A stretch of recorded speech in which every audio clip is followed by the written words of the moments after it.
नमस्कार, आप देख रहे हैं इंडिया न्यूज उत्तर प्रदेश उत्तराखंड और मैं हूं आपके साथ आयुष चतुरांश। किसानों का हल्ला बोल लगातार जारी है और नए कृषि कानून पर सरकार के साथ अब आर पार की लड़ाई लड़ रहे किसान अपनी मांग को लेकर किसी भी सूरत में झुकने को तैयार नजर नहीं आ रहे हैं। 4 दौर की बातचीत फेल होने के बाद किसानों ने 8 दिसंबर को भारत बंद करने का भी ऐलान कर दिया है। अब 5 दिसंबर को सरकार और किसान नेताओं की बैठक होनी थी, लेकिन बैठक से पहले ही किसानों का भारत बंद का ऐलान सरकार को परेशान करने वाला है, क्योंकि किसान झुकने को तैयार नहीं है और सरकार कृषि कानून को खत्म करने के मूड में नजर नहीं आ रही। ऐसे में टकराव की स्थिति अब यहां से साफ दिख रही है। कृषि कानून के खिलाफ किसानों का आंदोलन जारी है और दिल्ली बॉर्डर पर किसान लगातार डटे हैं। दूसरे राज्यों का भी अब दिल्ली कूच होने का सिलसिला लगातार किसानों का चल रहा है। ऐसे में बड़ा सवाल यह है कि आखिर किसानों को सरकार कैसे मनाएगी? क्या भारत बंद से ही इसका हल निकलने वाला है? और बैठक से पहले भारत बंद का आखिर मतलब क्या है? आज इन्हीं सवालों के साथ करेंगे हम आज की बड़ी बहस।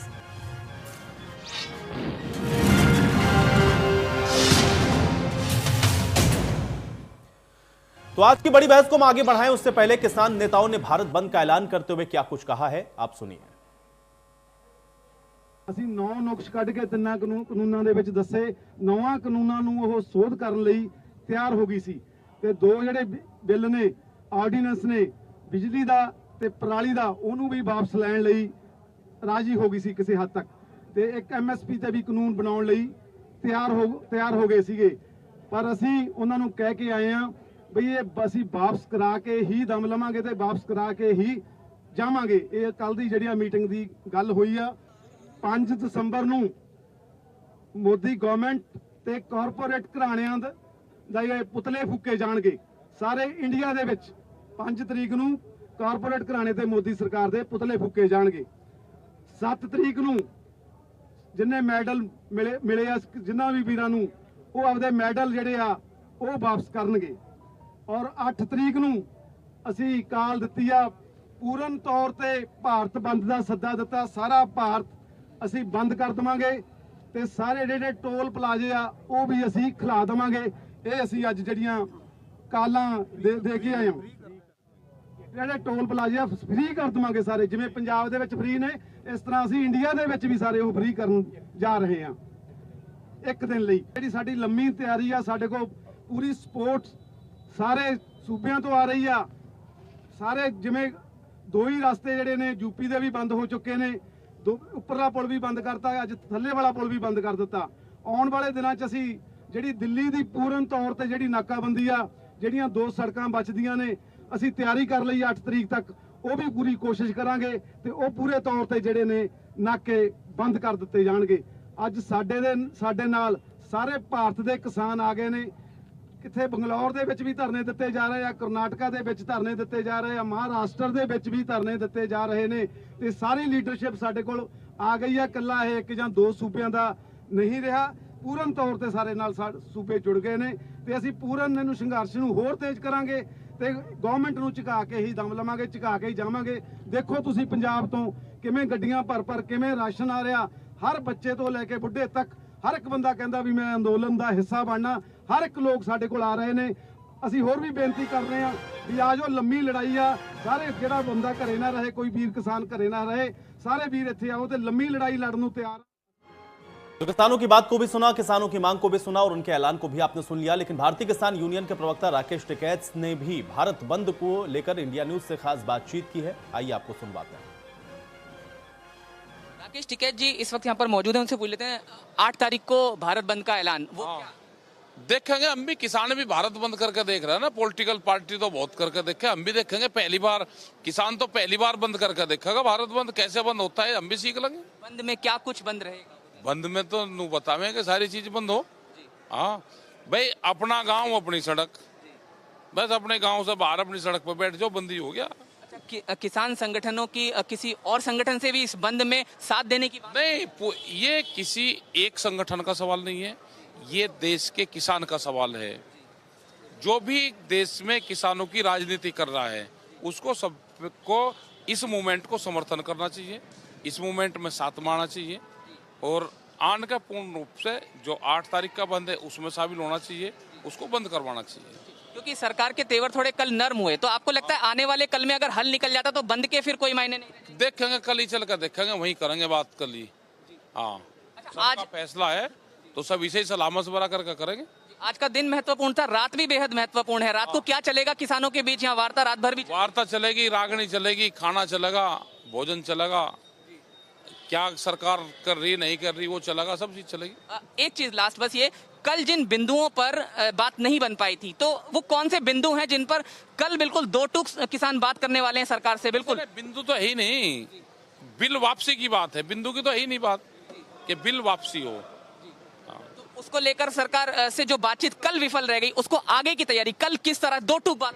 हाँ, दो टूक होगी, दो टूक। और हमने देखा कि आज सुबह बुद्धि शुद्धि के लिए यज्ञ भी किया गया। यज्ञ तो यहाँ रोज होता है, हर रोज यज्ञ होता है। राकेश टिकैत जी हैं जिन्होंने कहा कि 8 दिसंबर को जो बंद है, बंद का मतलब ये होता है कि सब कुछ बंद होता है, और बंद का ऐलान भारतीय किसान यूनियन की तरफ से यहां किया गया है। गाजियाबाद में कैमरामैन अंकित के साथ जतिन गोस्वामी, इंडिया न्यूज। तो सुना आपने राकेश टिकैत को भी, इसके अलावा किसानों की तरफ से भी क्या कहा जा रहा था ये भी हमने आपको सुनवा दिया। लेकिन बड़ा और अहम सवाल अभी भी यह है, क्योंकि कल देखिए महत्वपूर्ण बैठक होनी है कृषि मंत्री के साथ में, लेकिन उससे पहले ही किसानों की तरफ से जो ऐलान कर दिया है वो परेशानी में डालने वाला है, क्योंकि 8 तारीख को भारत बंद का ऐलान किसान नेताओं की तरफ से कर दिया गया है। और अब इसी के साथ सवाल ये खड़ा होता है कि आखिर फिर इस 8 तारीख के बंद के मायने क्या समझे जाएं, जब कल बैठक होनी है। यानी कि यहां से जो स्थिति है वो आप देखिए कि किस तरीके से चुनौतीपूर्ण बनती हुई साफ तौर पर नजर आ रही है, क्योंकि सरकार ये पहले ही स्पष्ट कर चुकी है कि वो बिंदुवार चर्चा के लिए तैयार है। अगर इसमें इस कानून के अंदर कोई दिक्कतें हैं तो उस पर वो बैठकर विचार विमर्श या फिर उस पर संशोधन को भी तैयार है, लेकिन ये कानून वापस नहीं लेंगे, ये इशारा कृषि मंत्री की तरफ से पहले ही किया जा चुका है। लेकिन किसान इस मांग को लेकर के लगातार डटे हुए हैं कि जब तक इन कानूनों को वापस नहीं लिया जाता है तब तक ये धरना प्रदर्शन समाप्त नहीं होगा। और शायद इसी वजह से आप देखिए कि 8 तारीख को भारत बंद का ऐलान भी कर दिया गया है। दिल्ली को भी चारों तरफ से ब्लॉक करने की बात एक बार फिर से दोहराई गई है। अब इसी के साथ जो बड़ा और अहम सवाल है वो ये बरकरार कि आखिर कल की जो बैठक है उसमें क्या कुछ निकलकर सामने आता है, क्या कल बात बनती है। और दूसरा अहम सवाल आज की बड़ी बहस का यही है कि आखिर इस भारत बंद के मायने क्या है। आज इसी पर चर्चा करते हैं। तमाम मेहमान मेरे साथ जुड़ चुके हैं, उनका परिचय मैं आपके साथ करवा देता हूं। कमर अली जी हमारे साथ जुड़ रहे हैं, प्रवक्ता हैं भारतीय जनता पार्टी के। कमर अली जी, बहुत स्वागत आपका इस चर्चा में। मनोज यादव जी हमारे साथ जुड़े हुए हैं, नेता हैं समाजवादी पार्टी के। मनोज जी, आपका भी बहुत स्वागत है इस चर्चा में। आर.एस. घुमन जी हमारे साथ जुड़े हुए हैं, कृषि विशेषज्ञ हैं। आर.एस. घुमन जी, आपका भी बहुत स्वागत है। और हरवीर सिंह हमारे साथ जुड़े हुए हैं, वरिष्ठ पत्रकार हैं। हरवीर सिंह जी, आपका भी बहुत स्वागत है। कमर अली जी, आज आपसे ही शुरुआत करते हैं। एक तरफ तो आप लोग कह रहे हैं इस बात को कि भाई हम लोग बातचीत के लिए तैयार हैं, कल भी बैठक होनी है, लेकिन उससे पहले अगर किसान ये कह दें कि हम 8 तारीख को भारत बंद करने वाले हैं, इसके मायने क्या समझ में आ रहे हैं आपको?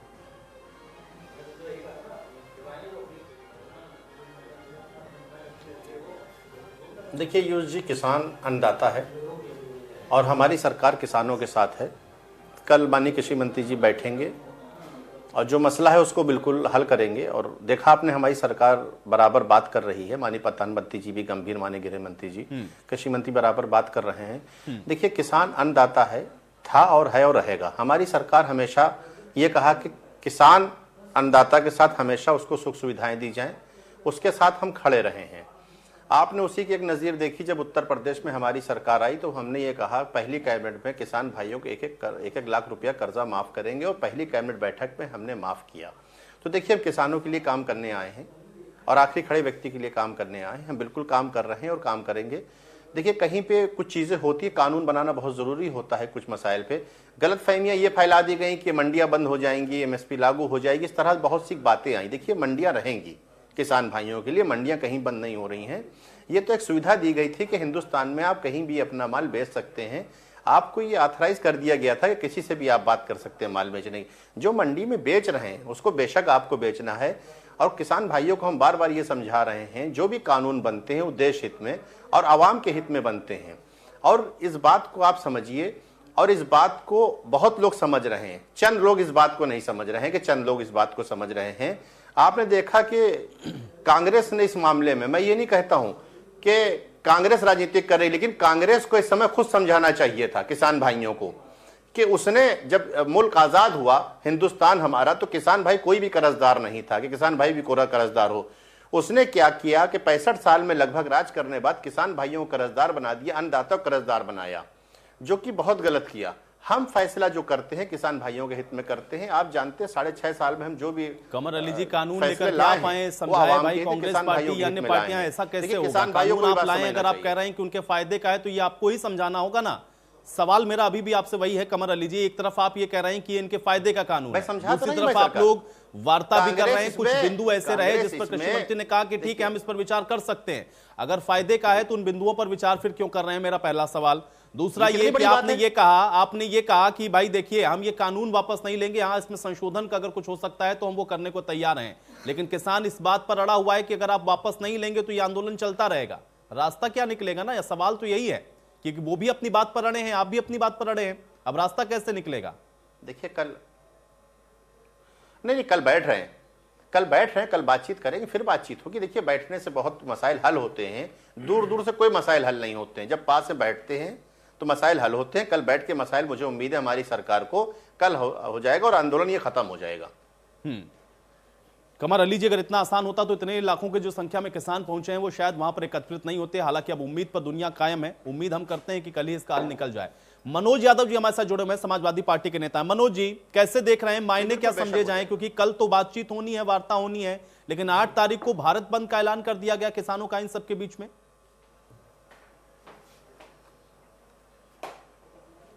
निश्चित तौर पे जो वार्ताएं चल रही हैं उसका कोई सकारात्मक पहलू या पक्ष अब तक देखने को मिला नहीं है। अगर निश्चित तौर पे अगर हम सिर्फ कल की वार्ता की बात करें, जो कृषि मंत्री का ये बयान आया कि जो किसानों के मामले हैं या जो बिंदु है उस पर हम विचार करने की बात करेंगे, लेकिन ये कतई नहीं कहा कि हम विचार करके उनको हम खत्म करेंगे, रोल बैक जैसी कोई बात कही। लेकिन मेरे ख्याल से हर व्यक्ति का एक टेम्परामेंट होता है आयुष जी, किसानों का भी एक अपना टेम्परामेंट है। वो 8 तारीख को हल्ला बोल और भारत बंद करने का आह्वान कर रहे हैं, और समाजवादी पार्टी भी इसमें बिना किसी राजनीति के, चूंकि हम किसी आंदोलन के हिस्से का भागीदारी नहीं बनेंगे, लेकिन उत्तर प्रदेश में समाजवादी पार्टी और देश के जिन जिन भागों पे समाजवादी पार्टी है वो 7 तारीख को सड़कों पे उतर रही है किसानों के समर्थन के लिए। हम सरकार को चिताने की कोशिश करेंगे। हमारे किसान भाई अगर दिल्ली के बॉर्डर पे हैं सरकार से बात करने के लिए, तो पूरे उत्तर प्रदेश में आंदोलन होगा, समाजवादी लोग सड़कों पे होंगे, और ये एक और दबाव बनाने का प्रयास होगा कि जो भारतवर्ष के किसान चाह रहे हैं उन किसानों की बात सरकार को सुननी पड़ेगी, माननी पड़ेगी। एक अभी बात आपने कही जो मेरे दिल को चुभ गई कि कृषि मंत्री का बयान आया है कि वो इस बिल को वापस नहीं करेंगे। तो मैं उनको बताया दे रहा हूं आपके चैनल के माध्यम से, और बीजेपी के नेता प्रवक्ता सब सुन लें कि किसान इस देश का भगवान है, ना तो इस देश के भगवान कृषि मंत्री हैं और ना ही प्रधानमंत्री जी हैं। तो इसलिए मैं अनुरोध करता हूं कि ऐसे बयानबाजी से बचें, क्योंकि पूर्व की सरकार में भी कोई बिल आया था, उस बिल को देश के किसानों ने खड़े होके सड़कों पे आके, और किस तरीके से उस बिल को, भूमि अधिग्रहण बिल को किसानों ने अपने आधार पे अपने सिस्टम से उसको बनाया था। इसलिए बहुत अहंकार मेरे ख्याल से सरकार के लिए बेहतर नहीं है। ठीक है, चलिए आपकी बात का जवाब मैं कमर अली जी से लूंगा, लेकिन चूंकि हमारे साथ कृषि विशेषज्ञ आर एस घुमन जी भी जुड़े हुए हैं।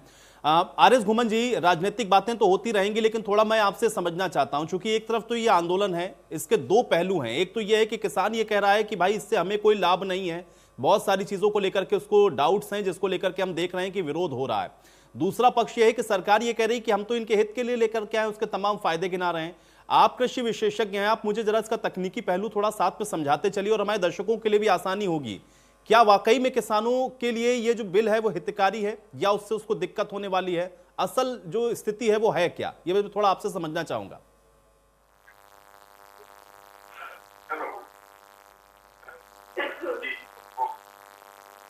आर एस घुमन जी, क्या आप सुन पा रहे हैं मुझे? ये आपका स्ट्रिंग गलत लगा हुआ है। घुमन जी के सामने मेरा नाम लिखा है, मेरा नाम घुमन, हरवीर सिंह बोल रहा हूँ, आप इसको ठीक करा दीजिए। Hello hello. चलिए कमर अली जी, मैं आपके पास आ जाता हूं, कुछ दिक्कत है, मैं उसको एक बार करेक्ट करवाता हूं। कमर अली जी, मैं चाहूंगा जवाब दीजिए। और मनोज यादव जी तो ये भी कह रहे हैं कि समाजवादी पार्टी अब सड़कों पर उतरेगी, क्योंकि अगर आप लोगों की बात बनी नहीं 5 तारीख को, तो अब समाजवादी भी पार्टी भी समर्थन देती हुई आपके ऊपर दबाव बनाएगी कि भाई वापस लीजिए इन बिलों को।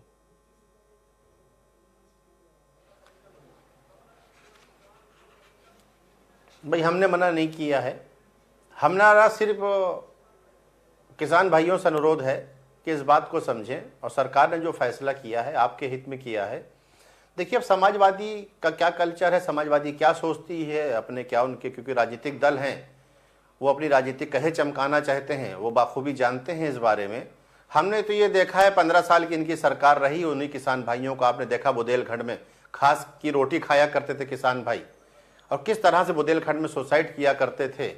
पानी के लिए भी इंतजाम कोई नहीं हुआ करता था, और किसान भाइयों कितनी चीनी मिलें बंद हो गई थी, कितनी बेच डाली गई थी, गन्ने का भुगतान नहीं होता था, हम कर्जदार था किसान भाई। हमने आके उन समस्याओं को हल किया है, एक नज़ीर पेश करी है।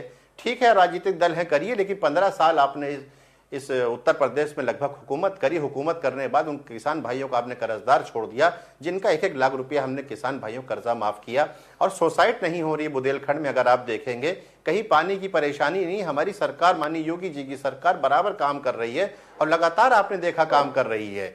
अब ये अगर गड्ढे छोड़ के ना गए होते, अगर ये काम करके गए होते, तो आज की तारीख में क्या मुझे 1-1 लाख रुपए कर्जा माफ करना पड़ता किसान भाइयों का।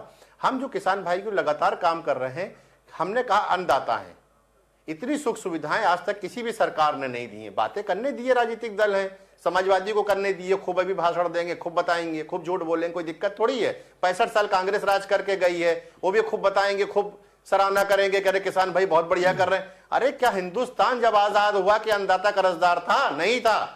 आपने उस अन्नदाता को कर्जदार बनाया है, और उस अन्नदाता को हम उसके अधिकार दे रहे हैं। हम उससे कह रहे हैं कि आप मंडी में भी बेचिए, और जहां आपको उचित दाम मिले वहां भी आप बेचिए। बड़ा महत्वपूर्ण सवाल है, क्योंकि आप तो कह रहे हैं आप अधिकार दे रहे हैं, लेकिन किसान कह रहा है कि हमको भाई चाहिए नहीं, और वो विरोध कर रहा है। ये कैसा बिल है? यही तो समझाना है ना आपको, और आप समझा भी नहीं पा रहे हैं।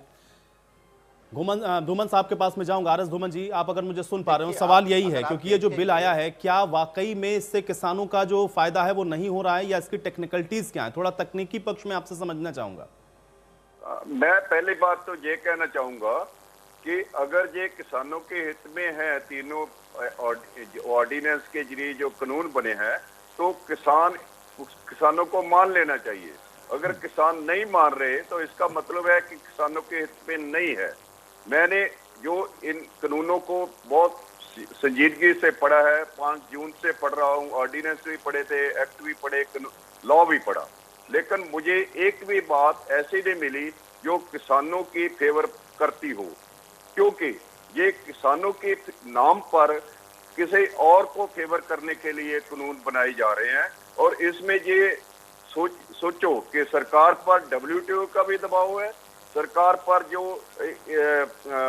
बिग कॉरपोरेशंस हैं ग्लोबल उनका भी दबाव है, और सरकार पर इंडियन जो कॉरपोरेट है उसका भी दबाव है कि अगर आपने खेती को और प्रफुल्लित करना है और किसानों को बाहर निकालना है खेती से, तो यही एक रूट है।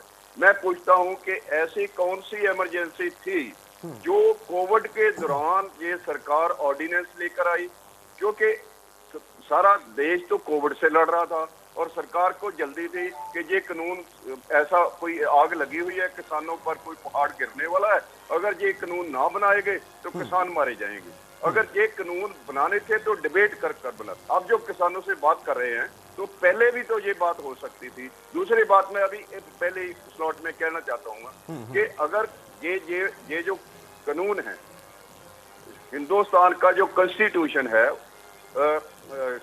वो बताता है कि ये एग्रीकल्चर स्टेट लिस्ट में है, खास करके जेडे 2 एम्पावरमेंट एक्ट वाला और दूसरा जो कॉन्ट्रैक्ट फार्मिंग वाला, वो फार्मर्स को एम्पावर करने के लिए और कॉन्ट्रैक्ट के लिए जो है वो जो अमेंडमेंट करनी है, उसमें जो भी शोध करनी है, जो नए कानून बनाने हैं, वो स्टेट के अधिकार क्षेत्र में आता है।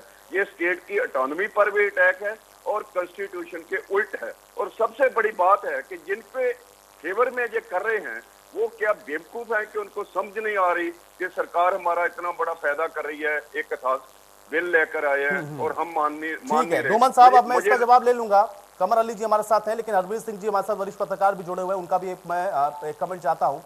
हरवीर जी, मैं ये आपसे समझना चाह रहा हूं, क्योंकि मैं ये देख रहे हैं हम लोग कि 5 तारीख को चूंकि कल बैठना है, बैठक होनी है, लेकिन उससे पहले अगर किसान संगठन ये कहें कि हम 8 तारीख को भारत बंद करने वाले हैं, इसके मायने क्या है? और दूसरा जो पक्ष यहाँ पे आरएस घुमन साहब समझा रहे हैं कि अगर किसानों के हित में होता तो किसान समझ जाते। असल स्थिति कैसे देख रहे हैं आप एक वरिष्ठ पत्रकार होने के नाते, और ये 8 तारीख का जो बंद है इसके मायने क्या समझे जाए? असल में देखिए कि कल की मीटिंग से मुझे लग रहा है किसानों को बहुत ज्यादा उम्मीदें नहीं है, इसलिए 8 तारीख के बंद की बात उन्होंने की है। ये प्रेशर टैक्टिक्स है, जितना दबाव बना सकते हैं उतना बनाएंगे।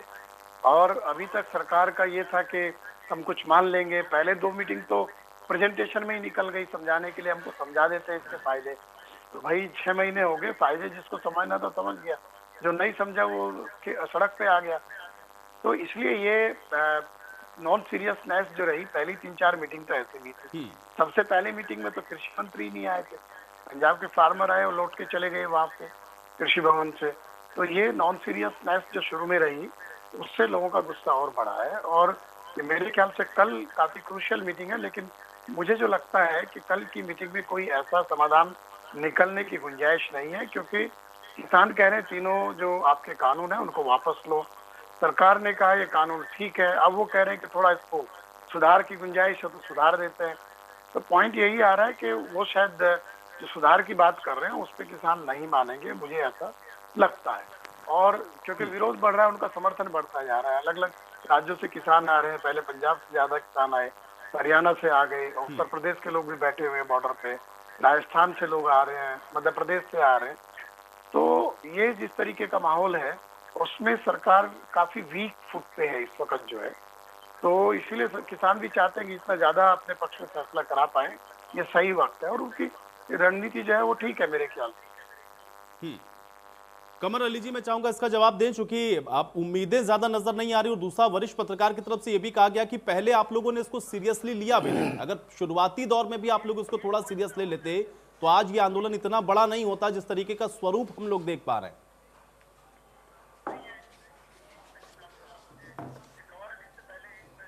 देखिए, अभी वरिष्ठ पत्रकार जी ने एक बात कही कि पंजाब से कुछ लोग चले, कुछ राजस्थान से भी आ रहे हैं।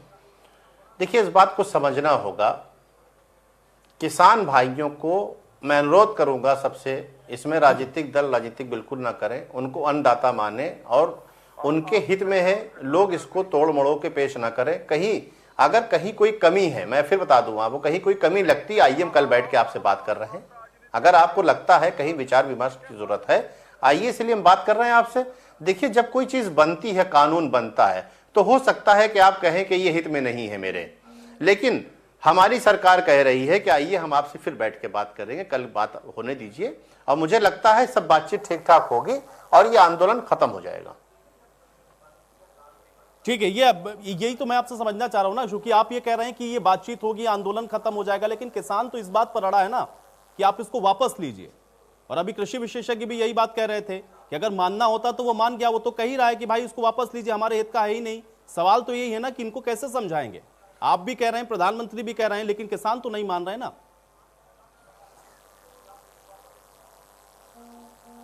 देखिए, हमने आपसे कहा किसान नहीं मानना, किसान भाइयों को समझाया है, उस पर जो लोग हैं अपनी अपनी राय रख रहे हैं। जब अपनी राय रखते, हमने, हमारी सरकार ने ऐसा नहीं कहा कि आपकी राय नहीं मानेंगे, हमारी सरकार ने यह कहा कि आपकी बात राय मानेंगे, आइए हम बात कर रहे हैं आपसे। देखिए, कुछ मैंने आपसे कहा कल बातचीत होगी और बातचीत होने के बाद इसका बहुत अच्छे रिजल्ट आएंगे और आंदोलन खत्म हो जाएगा, क्योंकि जो भी नीति बनती है वो आवाम के लिए ही बनती है। नीति कोई सरकारें आज हैं कल नहीं रहती हैं, वो नीतियां हमेशा आवाम के ही काम आती हैं और आवाम के हित के लिए किया गया, किसान भाइयों के लिए किया गया है। देखिए, सरकारें आती हैं और जाती हैं। अगर हमारी सरकार अगर अच्छा नीति लेके आ रही है, अच्छे किसान भाइयों के लिए अगर काम कर रही है, यूपी सरकार ने भी किया, भारत सरकार भी काम कर रही है, तो आप ये देखिए उत्तर प्रदेश में 24 करोड़ लोग हैं, लगभग 24 करोड़ लोग हैं, यहां भी तो किसान भाई हैं। यहां तो समाजवादी कह रही कि हम उनके साथ उनको वर्गलाएंगे, एक तरह से अगर आप कह दें कि उनको वर्गलाएंगे और हम भी निकलेंगे साथ में। देखिए, किसान भाई बहुत जागरूक हैं और किसान भाई बिल्कुल इस बात को समझ रहे हैं। और आप कल देखिएगा जो लोग राजनीतिक रोटियां सेकने की कोशिश कर रहे हैं, मनोज जी बहुत जल्दी जवाब दीजिए। जो है मनोज जी नहीं, बिल्कुल, देखिए कुछ आती हैं, कुछ दिक्कतें आती हैं। ठीक है जी, ठीक है, यही तो टैकल करना है ना भाई, सत्ता में तो आपको ये सारी चीजों को मैनेज करना है। मनोज जी जवाब दीजिए भाई, बरगलाने वाले किसानों को आप लोग अब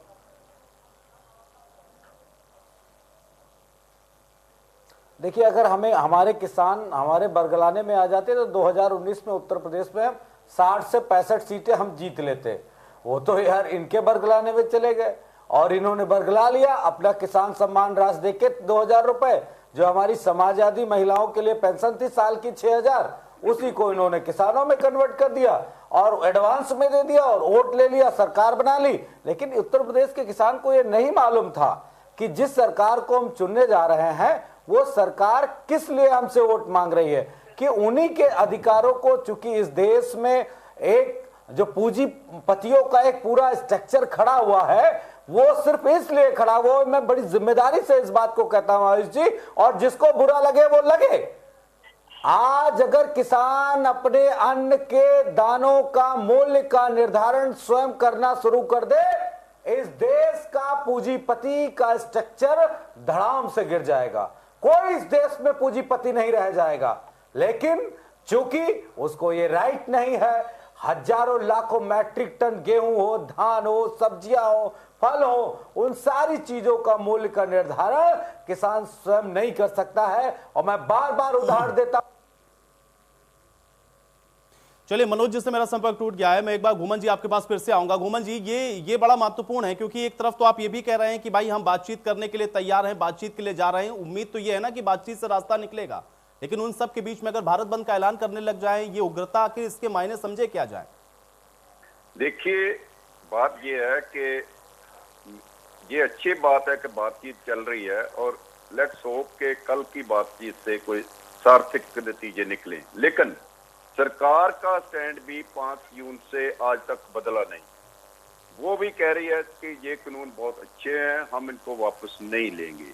किसानों से उन्होंने पहले ऑब्जेक्शंस ले लिए कि उनकी क्या क्या ऑब्जेक्शंस हैं। पहले 9 दिए, फिर 13 दिए, 22 ऑब्जेक्शंस उन्होंने तीनों कानूनों में निकाल कर दिए हैं। और वो अब जो सुनने में आ रहा है कि सरकार कह रही है कि हम उनको चेंज मतलब उसमें अमेंडमेंट करने को तैयार हैं, और किसान कह रहे हैं कि हमें अमेंडमेंट। लेकिन घूमन साहब, एक चीज मैं और समझना चाहूंगा, चूंकि आप तो कृषि विशेषज्ञ हैं, मुझे थोड़ा सा और बेहतर बताएं। मुझे लगता है दर्शकों के लिए भी बहुत आसानी होगी। अगर आप कह रहे हैं कि पहले 9 थे, 9 पॉइंट्स के बाद अब ये बढ़ते बढ़ते 22 हो गए, अगर 22 पॉइंट्स पर सरकार कह रही है कि वो विचार करने के लिए तैयार है, या 22 में से ज्यादातर पर अगर वो विचार करने के लिए तैयार है, तो इस बात पर अड़ना क्यों कि भाई इस पूरे कानून को ही वापस ले लीजिए? ऐसा नहीं, विचार तो कर रही है ना गवर्नमेंट।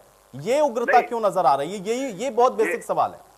ये ध्यान इसलिए कर रही है कि इन सरकार किसानों का प्रेशर अब बढ़ रहा है और सेक्शंस के भी किसानों को सपोर्ट मिल रही है, इसलिए कर रही है। पहले तो एक ही बात पर अड़े थे ना, अब भी इनकी पोजीशन यही है कि हम वापस नहीं करेंगे, अमेंडमेंट कर सकते हैं। लेकिन अमेंडमेंट वो 22 से 9 में होती है, 2 में होती है, 3 में होती है, किसानों को इस पर कोई भरोसा नहीं है।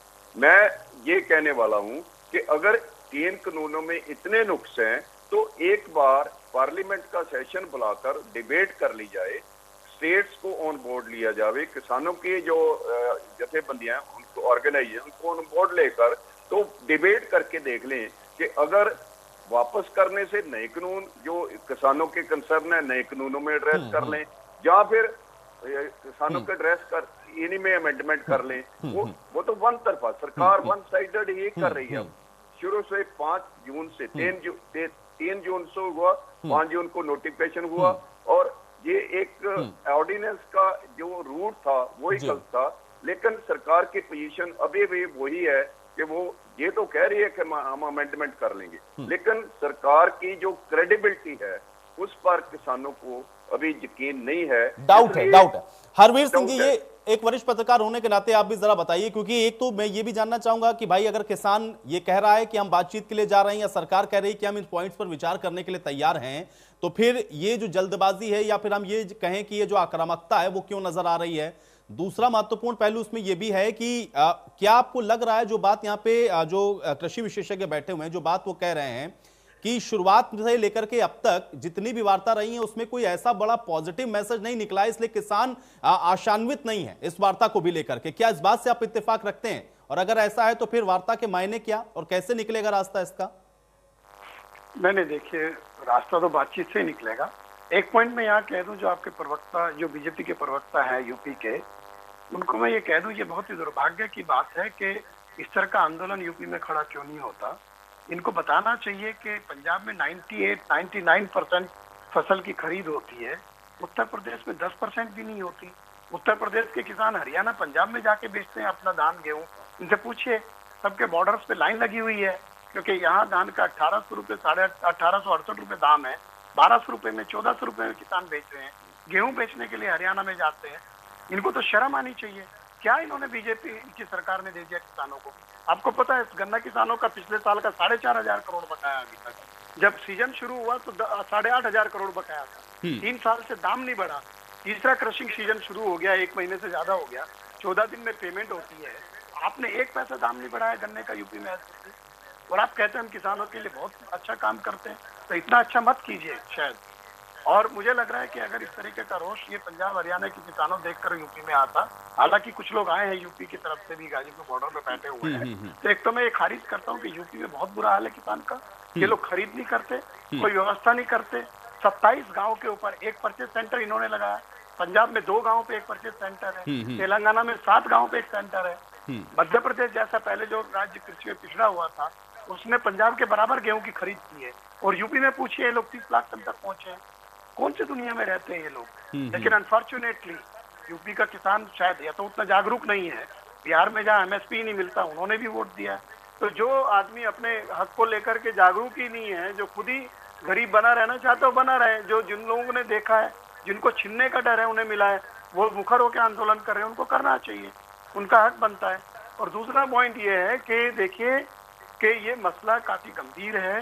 जितनी हड़बड़ी में, जैसे घुमन साहब ने भी कहा है कि 5 जून को जो ऑर्डिनेंस लाए गए थे, कोई जरूरत नहीं थी। ऐसा क्या हो गया था देश में कि 3 कानून आप कोविड के बीच में ऑर्डिनेंस के माध्यम से लाए? आपने संसद में उसके ऊपर प्रॉपर डिबेट नहीं कराई।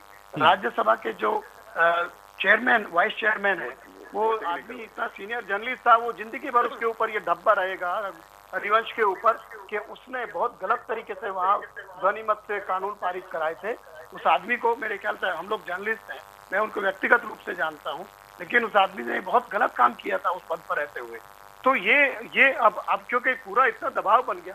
पंजाब में पहले किसानों ने 2.5 महीना आंदोलन किया, अपने घरों के बाहर है, तब वो दिल्ली आए हैं। यह आंदोलन कोई एक दिन का नहीं है, जितना कैजुअली ये साहब कह रहे हैं कि कल बात होगी, खत्म हो जाएगा।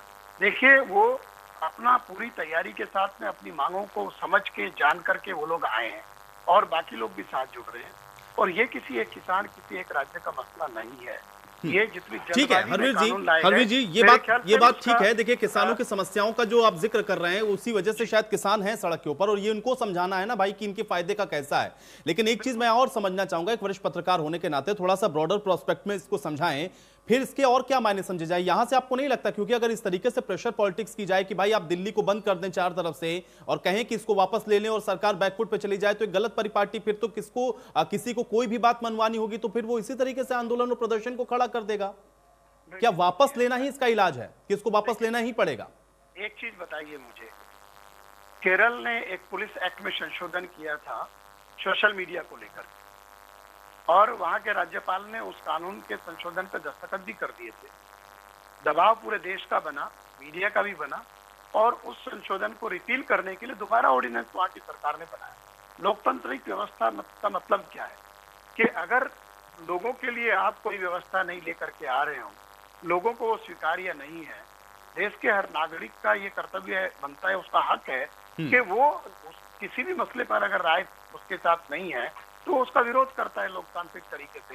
ये बात ठीक है कि सारे रास्ते बंद करना और ये नौबत नहीं आनी चाहिए, लेकिन सवाल है कि जिस तरीके से पंजाब से किसान चले और हरियाणा पार करने में जिस तरीके की परिस्थितियां पैदा हुई, आप लोगों ने देखा। उन्होंने कहा हम तो शांतिपूर्वक विरोध करने जा रहे हैं, लेकिन जिस तरीके से राज्य सरकार ने जो स्थितियां वहां पैदा की वो सबके सामने है। तो आपको विरोध करने के लिए व्यक्ति कहाँ आएगा? केंद्र के कानून है, ये किसी राज्य के कानून नहीं है। और इसमें फेडरल स्ट्रक्चर का भी सवाल है, घुमन साहब ने कहा। ठीक है, और इसका हल निकालना है भाई, सत्ता पक्ष को ही निकालना है। घुमन साहब, एक चीज मैं और जानना चाह रहा हूँ आपसे। नहीं, लेकिन यहाँ पर जो है वो ट्रेड शब्द का इस्तेमाल करके, because trade is the under centralist, उसका इस्तेमाल किया। तो ये देखिए, कोई भी उस तरीके की अव्यवस्था पैदा होना न देश के हित में है, न नागरिकों के हित में है। ना आंदोलनकारियों के हित में। जो भी आंदोलन कर रहा है पीसफुली होना चाहिए और कानून व्यवस्था बनी रहनी चाहिए और सभी नागरिकों के जो अधिकार हैं वो सुरक्षित रहना चाहिए, किसी को कोई दिक्कत नहीं होनी चाहिए। लेकिन ये जो परिस्थिति है ये असामान्य परिस्थिति है, ये सरकार को जितना जल्दी इस मामले का हल निकलता है वो निकालने की कोशिश करनी चाहिए।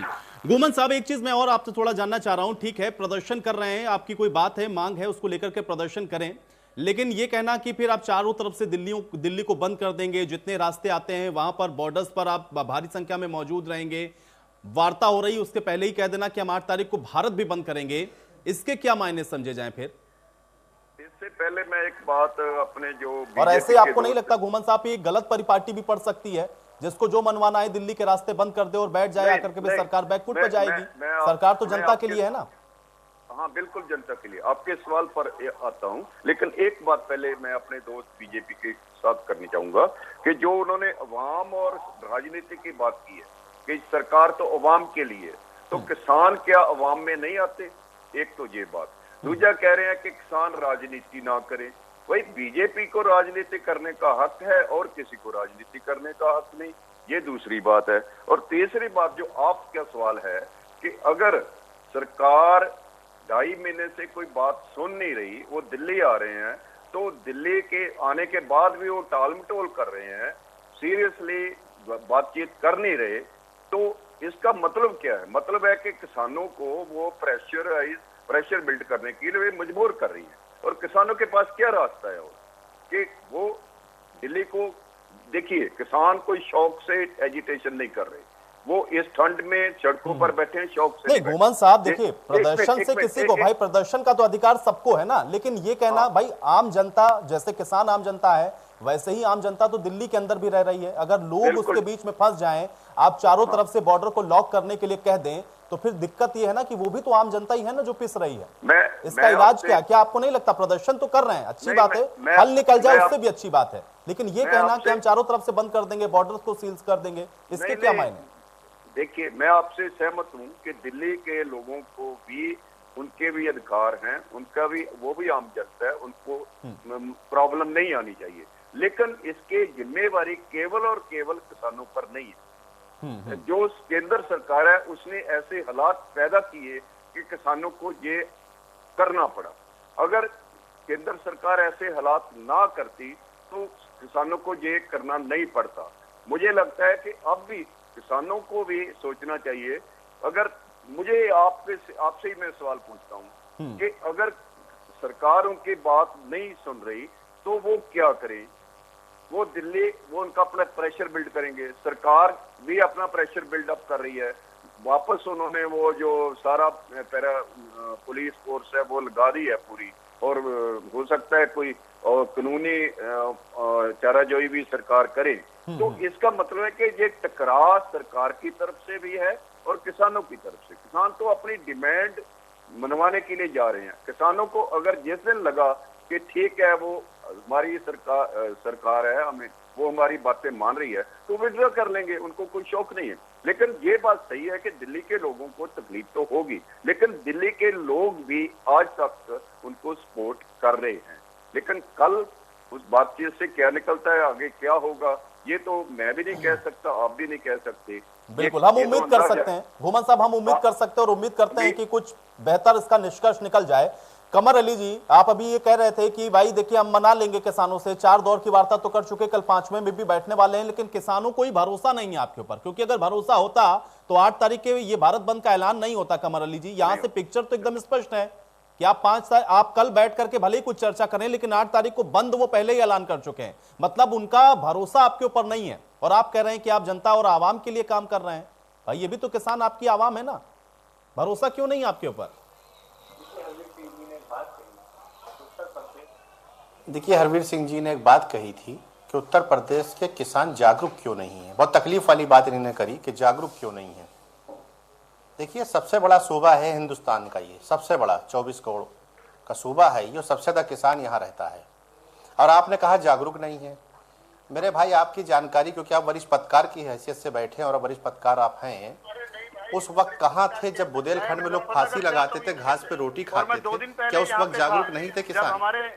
जब यहाँ पर का गेहूं जो था खरीदा नहीं जाता था, यहाँ पर का गेहूं जो उत्तर प्रदेश का होता खरीदा नहीं जाता था, उसको व्यापारियों को दे दिया जाता था। और जो राशन की दुकानें होती हैं उस पे मालूम है आपको कहां से गेहूं आता था? हरियाणा सरकार से गेहूं आता था, हरियाणा सरकार से। उन बोरियों पे लिखा होता था, जो गरीबों को राशन बांटा जाता था उस पे लिखा होता था हरियाणा सरकार। मैं आपको बता दूं कि मुझे जमीनी क्योंकि हरियाणा सरकार लिखा होता था। इस उत्तर प्रदेश का गेहूं बाजरा खरीद पहली बार हमारी सरकार में हुआ है।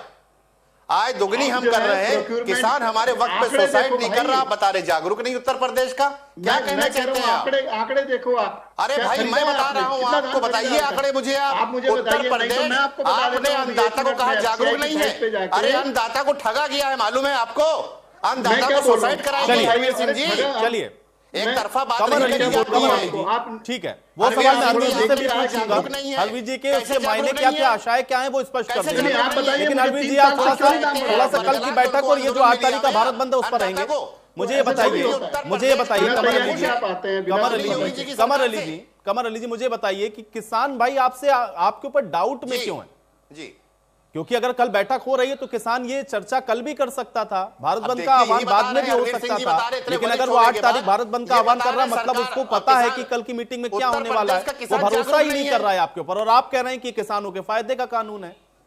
वो भरोसा ही नहीं कर रहा है आपके ऊपर। देखिए, और जो भरोसा नहीं कर रहा उसको समझाएंगे कैसे? बेशक। अब आप ये बताइए, वरिष्ठ पत्रकार हो के अगर ये कहे कि उत्तर प्रदेश के लोग जागरूक नहीं, देखिए आयुष जी बात को पूरा आने दीजिए।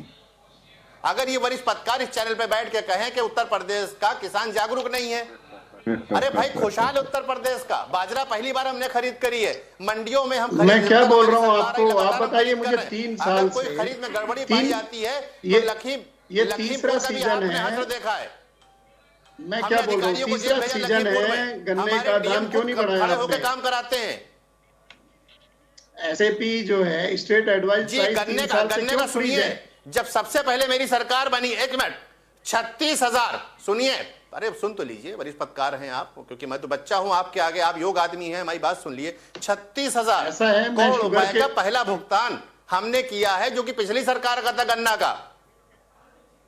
का। मैं आपको गन्ने का बता रहा हूँ, 36,000 करोड़ पहला भुगतान किया हमारी सरकार ने। और उसके बाद जो चीनी मिलें बेच डाली गई थी उसको हमने चालू भी किया साथ। जो आप लोग, मैं क्या बोल रहा हूँ, 32,000 35,000 करोड़ का आपने इस बार गन्ना कुल आपने नहीं, वो शुगर मिल्स ने खरीदा।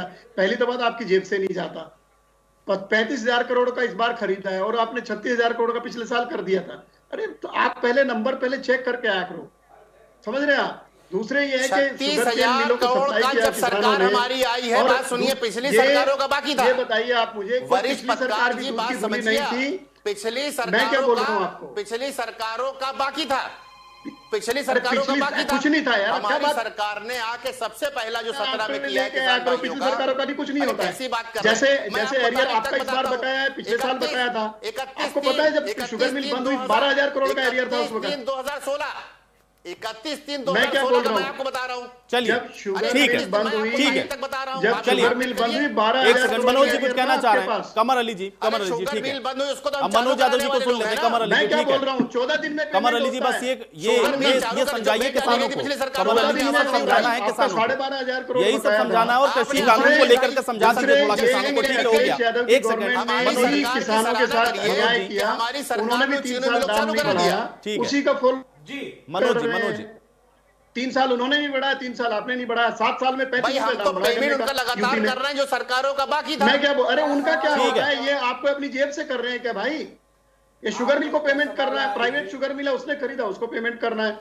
आपके सरकार के बजट में से कर रहे हैं ये पेमेंट, जो भी पिछले। अच्छा एक बात बताइए, ये मैं क्या बोल रहा हूँ, जो आप कर रहे हैं, पिछली बार जो सरकारों का पेमेंट बाकी था, मिल हैं और जो मेरी सरकार ने सरकारी मिल है उनका शेयर है कितना, 10% बचा है, 90% प्राइवेट मिलों का है। प्राइवेट वाला अब आप कल को कहो कि किसी ने गाड़ी खरीदी हमने पेमेंट कर, अरे भाई जिसने जिससे गाड़ी खरीदी प्राइवेट दुकान से उसको पेमेंट किया। This is not your task, but you are a mediator. आप एसएपी में ट्राइपार्टाइट एग्रीमेंट होता है। किसान के जब पैसे बाकी हैं तो अगर हमने अगर बढ़ चढ़ के हमने हिस्सा लिया है तो किसको कहेंगे आप? क्या बहुजन समाज पार्टी, समाजवादी आपको पता है कि चलिए ठीक है अभी साहब, ठीक है अभी साहब प्रत्यारोप से बाहर आ जाते हैं। ठीक है चलिए आपको पता है मनोज जी, ठीक है ठीक है अरविंद सिंह एक सेकंड शांत हो जाए। मनोज जी कमर अली जी ठीक है, अब आप लोग यही उत्तर प्रदेश के, आप लोग उत्तर प्रदेश के ही चर्चा में फंस गए। ठीक है अभी किसान बैठा हुआ भाई और 8 तारीख को भारत बंद कर रहा है। मनोज यादव जी ठीक है अरविंद जी मैं आऊंगा अभी आपके पास। मनोज जी एक सेकंड, मनोज जी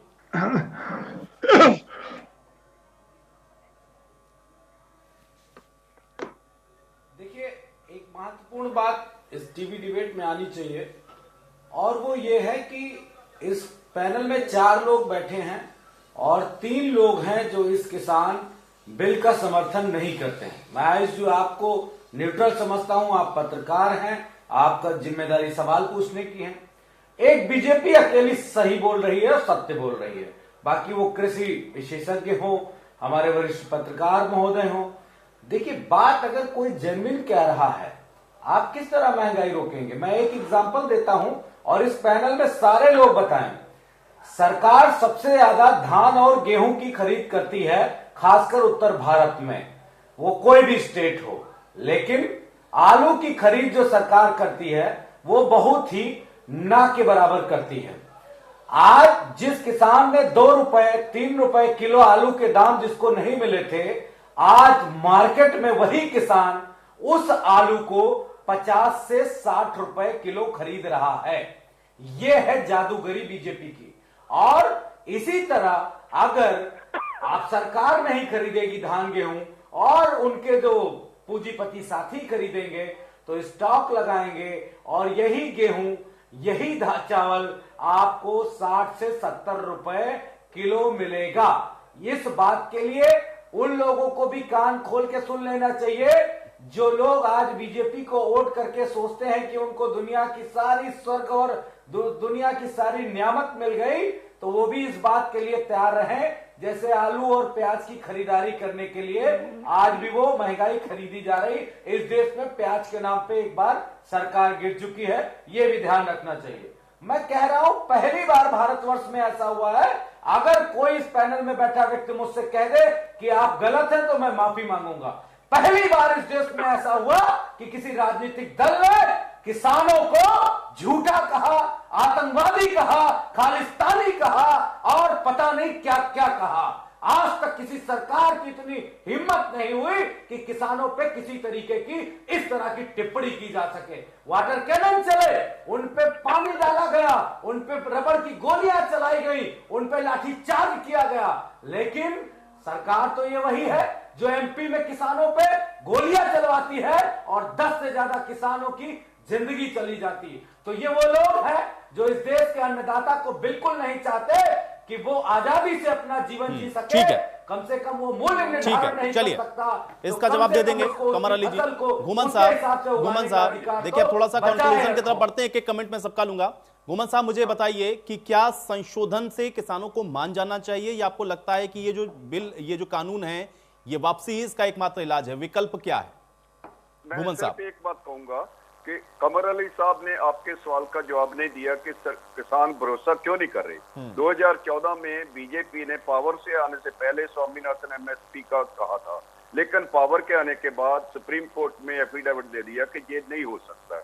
जब 2019 की इलेक्शन पास आ गई तो इन्होंने एक लंगड़ा सा स्वामीनाथन दिया, वो था C2 + 50% नहीं था, वो था A2 + FL + 50%। तो जब वो नहीं किया तो किसान कैसे ये भरोसा कर ले कि जो अमेंडमेंट का ये आश्वासन दे रहे हैं वो होगी भी कि नहीं होगी? एक बात। दूसरा, यूएनओ और फूड सिक्योरिटी जो है वो कह रही है कि फूड इनसिक्योरिटी होने वाली है। तो अगर आप फूड सिक्योरिटी प्रोवाइड करने वाले जो प्रांत है उनको मार देंगे तो फूड सिक्योरिटी कहां? तीसरी बात, सुषमा स्वराज जी और जेटली जी बीजेपी के बहुत कदावर लीडर थे, उन्होंने ही पार्लियामेंट में कहा था कि ये जो कानून ये जो यूपीए ला रही है कि मार्केट फ्री कर रही है, किसानों को मार देगी।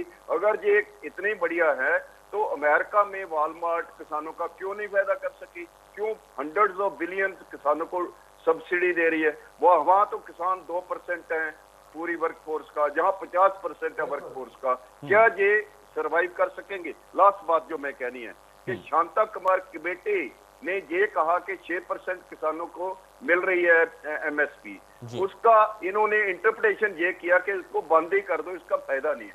होना तो ये चाहिए था कि जो 23 फसलों पर एमएसपी निर्धारित होती है उन सभी को 100% दे। आखिरी बात मैं कह के बंद करूंगा कि क्यों सरकार इसको लीगल नहीं करना चाहती, क्योंकि मोनोपोली परचेज करना, मोनोपोली सेल करना चाहती है। मोनोपोली जो थोड़े से खरीदने वाले रहेंगे, जब एपीएमसी और एमएसपी डिसमेंटल हो जाएगा, थोड़े से खरीदने वाले रहेंगे तो वो मोनोपोली और किसानों को अपनी मर्जी पर खरीदेंगे और एमएसपी नहीं दे। अगर एमएसपी लीगल हो जाती है तो लीगल बन जाएगा, अगर वो इससे कम खरीदते हैं तो इलीगल हो जाएगा, इलीगल होगा तो उनका मुकदमा चलेगा। और सरकार नहीं चाहती कि जिनके लिए कानून कारपोरेट के लिए लाए उस पर कोई मुकदमा चले। हरवीर सिंह जी, मुझे ये बताइए कि अगर किसान ये मान चुका है और उसका भरोसा नहीं है सरकार के ऊपर, तो फिर कल तो बैठक के कोई मायने नहीं रहते किसान की नजर से, अगर उसके पर्सपेक्टिव से हम लोग देखें। और 8 तारीख तो भारत बंद का भी ऐलान कर दिया है, तो फिर तो सरकार को जाना चाहिए इनके द्वार पर, वही हल निकालेगी। फिर कल की मीटिंग का फिर क्या मतलब और क्या मकसद रह जाता है अगर 8 तारीख के भारत बंद का ऐलान है तो?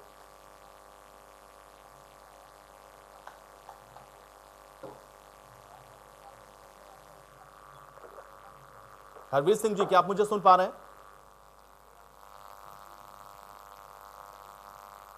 चलिए, मेरी ऑडियो हरवीर सिंह जी तक नहीं पहुंच रही है। कमर अली जी, सवाल मेरा अभी वही है, आप ये बताइए कि भाई किसान भरोसा क्यों नहीं कर पा रहा है आपके ऊपर, और अगर करता तो मुझे लगता है कि 8 तारीख के भारत बंद का ऐलान नहीं करता। वो भरोसा ही नहीं कर रहा आपके ऊपर, और आप कह रहे हैं कि किसान के हित में आप काम कर रहे हैं, आप उनको समझा लेंगे। वो भरोसा ही नहीं कर रहा है कमर अली जी। देखिए, भरोसा कर रहा तभी बात कर रहा है, भरोसा है तभी बात हो रही है। भरोसा है, भरोसा है, बात हो रही होती है तो मुझे लगता है कि कल तक का किसान इंतजार कर लेता, खत्म हो जाएगा। कल तक का इंतजार करता किसान। कल वार्ता हुई 7.5 घंटे के बाद, आज इन लोगों ने मीटिंग की और आज आकर के शाम को ऐलान कर दिया कि हम 8 तारीख को भारत बंद कर रहे हैं और कल वार्ता होनी है। भरोसा कहां है आपके ऊपर? और अगर होता तो मुझे लगता है कल का इंतजार तो करते। वो तो सीधे कह रहा है वापस ले लीजिए, हम चले जाएंगे, नहीं तो हम 8 तारीख को भारत बंद कर रहे हैं, आप कल बैठक करते रहिए हमारे साथ। वो जान रहा है कि उस बैठक में आप वापस नहीं लेने वाले। कमर अली जी, वो भरोसा नहीं कर रहा है आपके ऊपर। कल इसका हल निकलेगा। और नहीं, बिल्कुल, देखिए, भरोसा कर रहे हैं जब भी कल बैठक में जा रहे हैं, इस बात पे भी ध्यान रखिए आप। अगर भरोसा ना कर रहे तो कल बैठक में ना जाते। भरोसा कर रहे इसलिए कल बैठक में जा रहे हैं। देखिए, कल समस्या का समाधान हो जाएगा और कल आंदोलन खत्म हो जाएगा। मैं आपको बता दूं, किसान भाई बहुत जागरूक हैं, अन्नदाता हैं, उनके ऊपर तमाम तरह की जिम्मेदारियां रहती हैं, रोड ब्लॉक हैं, लोग आ रहे हैं, जा रहे हैं, आवाम को परेशानी हो रही है।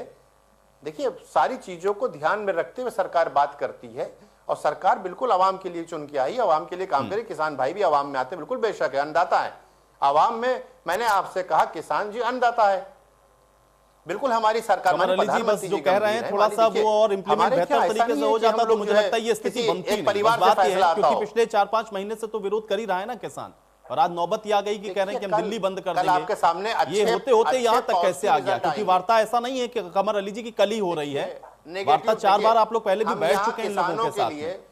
हरवीर जी, मुझे बताइए कि अगर भरोसा नहीं है, सवाल मैं दोहरा देता हूं हरवीर सिंह जी, अगर भरोसा नहीं है तो फिर कल के मुलाकात के मायने क्या? और अगर ये भरोसा कर रहे हैं कि हाँ कल बातचीत से समाधान निकल सकता है, तो फिर 8 तारीख के भारत बंद के क्या मायने? नहीं, देखिए, भरोसा तो करना पड़ेगा और दोनों पक्षों को करना पड़ेगा। अगर आप भरोसा, क्योंकि सरकार है, केंद्र की सरकार है, देश की सरकार है, उसके साथ ही आपको बात करनी है। और जब अगर बात नहीं करेंगे आप तो कोई हल इसका नहीं निकलेगा।